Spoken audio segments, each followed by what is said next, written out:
আসসালামু আলাইকুম। বিসমিল্লাহির রহমানির রহিম। আবারও সবাইকে মোমেনাস কিচেন এন্ড ব্লগে স্বাগতম। আজকে আমি মাটির চুলায় কী কী রান্না হচ্ছে সেগুলো নিয়ে আপনাদের সামনে চলে এলাম। তো এখানে কিছু কাই করে নেওয়া হয়েছে, তেলের পিঠা বানাবে।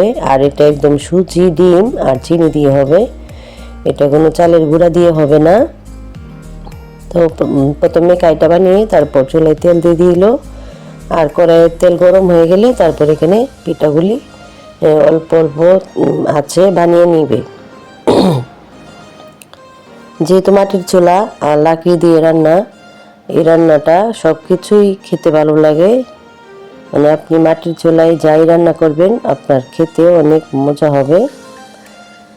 তো আমার ভাইয়ের বউ, আমরা যেহেতু বাবার বাড়িতে আসছি বেড়াইতে, আমার ভাইয়ের বউ বলতেছে যে সকালবেলা একটু পিঠা করবে। পিঠার পর এখানে ডিম বোনা হবে। আমরা অনেকজন মানুষ সবাই আসছি। তো এখানে 12টা ডিম নিয়েছে বোনা করার জন্য। প্রথমে কিছু ডিম ভেজে উঠিয়ে রেখেছিল, এগুলোও ভেজে উঠিয়ে নেবে। আর এখানে ডিম বোনার জন্য যতটা মশলার প্রয়োজন পেঁয়াজ বাটা দিয়ে দিল প্রথমেই। আর যেহেতু অনেকগুলা মানুষ আর ডিমও অনেকগুলা, তাই পেঁয়াজ বাটা আমি বলতেছি যে এইটুকু হবে না, বাকিটুকু দিয়ে দাও।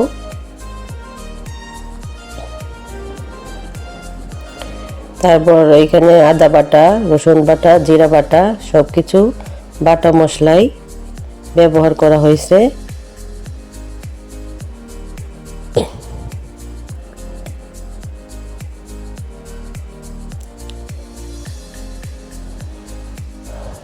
এখানে কিছু গোটা গরম মশলা দিয়ে দিয়েছে, আর ধনিয়া গুঁড়া, হলুদ গুঁড়া,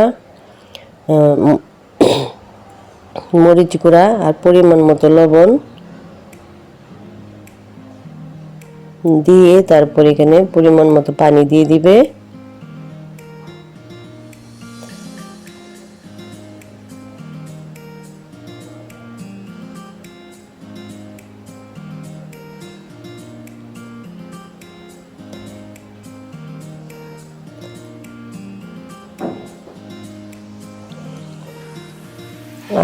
আর এখানে ঝোলটা যখন ফুটে উঠবে তখন ডিমগুলা দিয়ে দেব।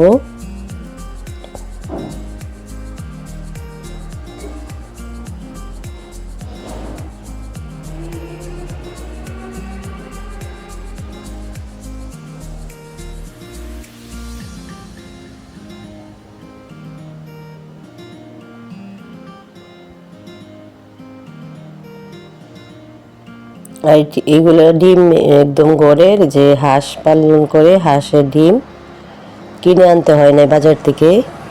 আর এখানে বোনা কিছুই বসিয়ে দিয়েছে, ডাল চাল দিয়ে এখানে কিছুই হচ্ছে। এটা হচ্ছে সকালের নাস্তা। আর দুপুরের জন্য যে আমার ভাই তার মুরগি যে পালন করে, এই মুরগি থেকে একটা মোরগ ধরছে বড় দেখে, বলতেছে যে এটা দুপুরে রান্না হবে। তো এটা এখন জবাই করা হবে।